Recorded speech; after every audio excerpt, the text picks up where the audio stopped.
Hey yo, what up, Fight World? It's your boy Boxing Fanatic. I'm back with another one. Keyshawn Davis versus Teofimo Lopez. Keyshawn Davis, I had the sparring. Was getting the better of Teofimo Lopez, and some more footage and some more been talking came out, said that Keyshawn Davis knocked out Teofimo Lopez's daddy in sparring. 1 2 1 2 1 This is what we're gonna be talking about. So, Teofimo Lopez, I guess when he was sparring Keyshawn Davis, right? Keyshawn Davis was getting the best and the better of the sparring, and Teofimo Lopez Sr. I guess was getting mad and was getting frustrated with Teo because he wasn't looking good.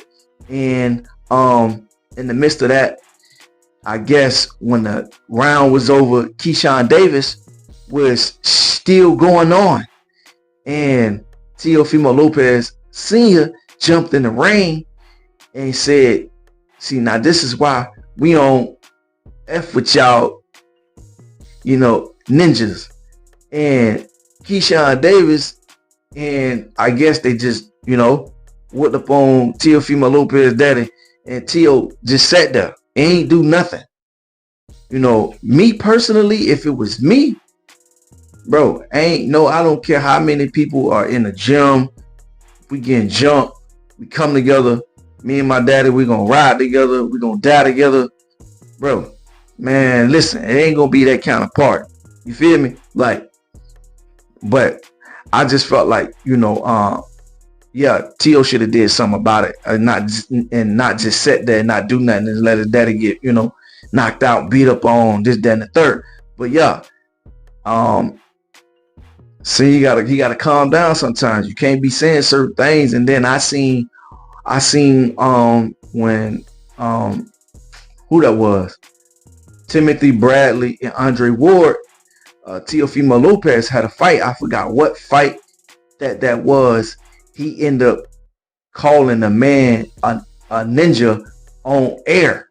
And after the fight, Timothy Bradley and Andre Ward ended up, stepping to Teofimo Lopez Sr. like, "Hey, look, you gotta calm down." Like, basically put him in check. So that's why Teofimo Lopez came out and was saying, "Oh, they can keep they can keep the black fighters, this, that, and the third," and all this hatred in his heart.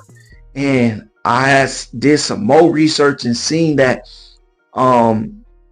Rolly basically stopped him from doing harm to himself. I don't want to say, but twice. And we all know heart to heart in that fight he just had with Jermaine Ortiz, he did not win that fight. He did not win that fight. And man, Jermaine Ortiz did some great things in that fight. He controlled all the rounds. Just because he didn't knock Teofimo Lopez out, he had Teofimo Lopez swinging at all air. He couldn't catch. He couldn't hit what he couldn't see. Couldn't hit what he couldn't catch. He looked at befuddled. He looked at frustrated. I can get Teo 2 rounds out of that fight. And I felt like, we seen Teofimo Lopez get dropped 3 times. Not once, but 3 times. He got dropped by George Kambosos and dropped twice by Sando Martin. And he lost that fight too. And they still gave him the fight. But if he would have lost that fight against Jermaine Ortiz, man, we would have never seen Teofimo Lopez ever again. Then he would have started trying to blame it on black fighters and all this and this and then the third. Man, I just felt like, he letting them belts get in his head again. When the cameras get in his face, and the microphone, let's hope that he take that fight with Keyshawn Davis. And he said he'll accept it. Keyshawn Davis said he'll come up to 140 pounds to make that fight happen. I know he ain't going to be doing all that running or moving around like Jermaine Ortiz did. And it's going to be a great fight. And Teofimo Lopez, he already